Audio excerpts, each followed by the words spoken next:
Welcome to Overcoming Shame with me, Greg Bancroft, where I use the language and culture of baseball to strike out the toxic shame in daily life.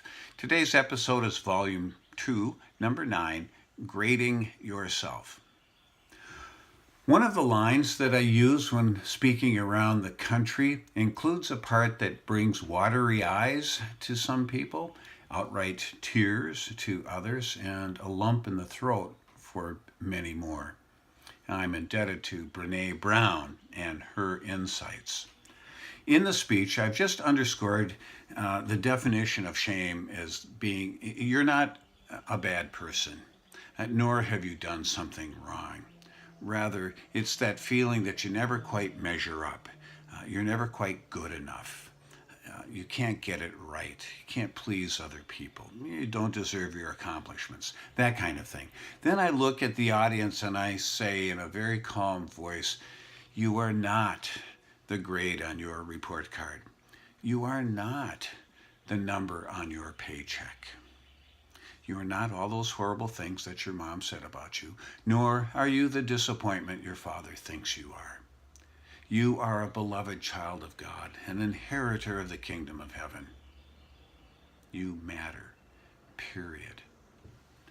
So special are you, in fact, that of all the permutations and combinations of genes and chromosomes available in nature, there's never been another you in the history of the universe, and there will never be another you ever again.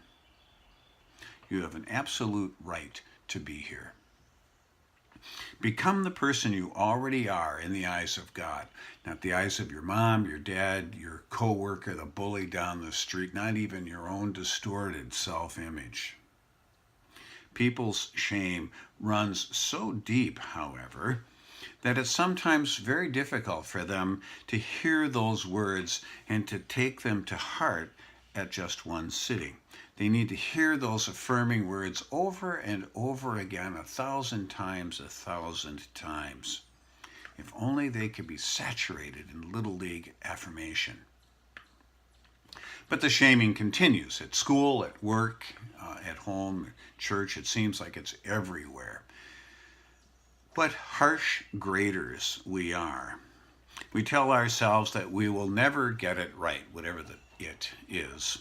And we're stupid. We're incapable. At work, the standard annual review is often a trigger of shame for many people. It can leave them unsettled for days. It can be a strong example of sanctioned abuse. It provides rationale for limiting raises and promotions, and it provides cover for layoffs.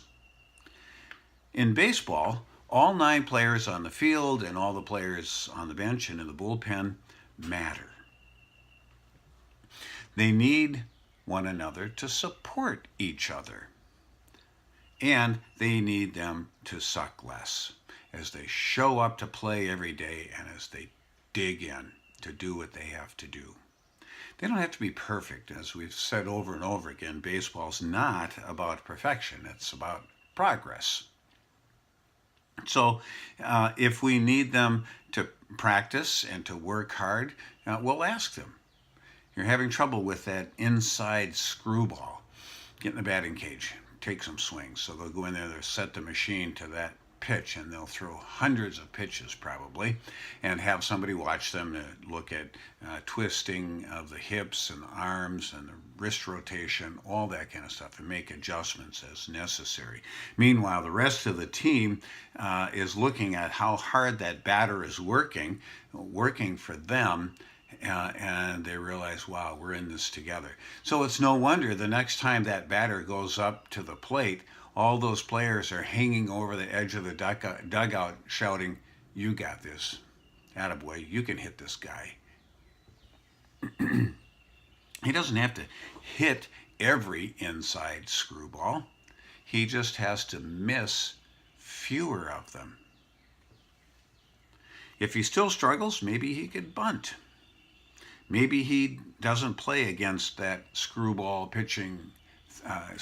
throwing pitcher that day. Maybe there are other solutions, I don't know. Maybe we just put up with a bad batting average that day.